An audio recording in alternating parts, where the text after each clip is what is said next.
പോയി കിടക്കട്ടെ തലവേദന. ഹലോ അല്ല തമ്പിച്ചേട്ടൻ വന്നേണേ, ഞാൻ പോയിട്ട് പിന്നെ ഇല്ല കാര്യങ്ങൾ തീരുമാനാക്കിട്ട് പോവാം. അല്ല കുഴപ്പമില്ല.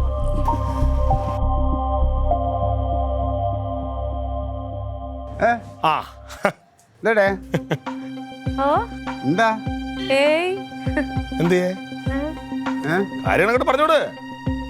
എന്ത് കാര്യം ചെല്ലടി, ഞാനും പോയി എവിടെ പോണ അവിടെ ഇല്ലേ വേളം കൊച്ചുറങ്ങണ ഒരു കുഴപ്പമില്ല. നീ കാര്യം പറ, എന്താ പ്രശ്നം പറ.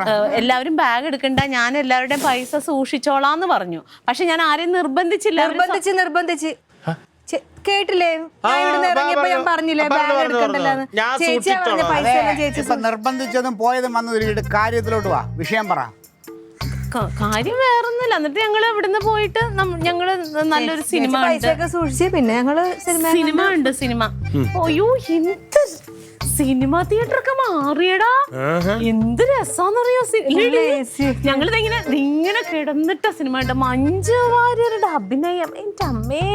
മഞ്ജു വാര്യർ അഭിനയിക്കുന്നത് കൊള്ളാം, പക്ഷെ നീ ഇപ്പൊ അഭിനയിക്കണ ഇച്ചിരി ഓവറാണ്. നീ കാര്യം പറ.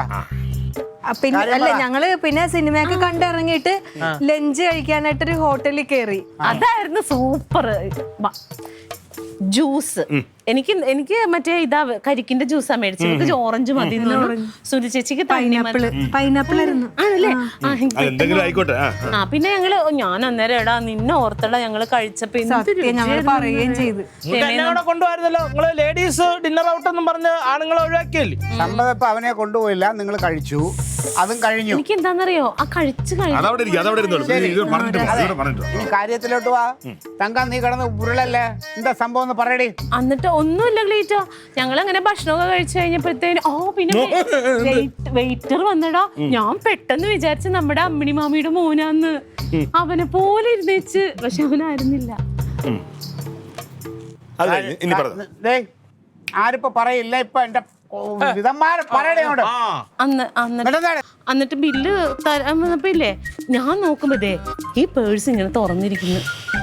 വിശ്വസിക്കോ ക്ലീറ്റോ? ആരെങ്കിലും കരുതോ അങ്ങനെ ഇത് ഞങ്ങളുടെയും പൈസ ഇതിലല്ലായിരുന്നാ. പെട്ടെന്ന് ഇവിടെ നോക്കിയപ്പോ പേഴ്സ് തുറക്കാൻ നോക്കിയപ്പോ ഇത് തുറന്നിരിക്കുന്നു, പൈസയും കാണുന്നില്ല. ഇത് എവിടെ വെച്ചാണ് പോയെന്നൊരു പിടിയും കിട്ടുന്നില്ല. സിനിമ തിയേറ്ററിൽ ഉറങ്ങിയാടി നീ? അല്ല ക്ലീറ്റോ ചേട്ടാ, ചേച്ചി ആ കസര കണ്ടപ്പോ തന്നെ ഇങ്ങനെ കിടക്കുവായിരുന്നു ചേച്ചി.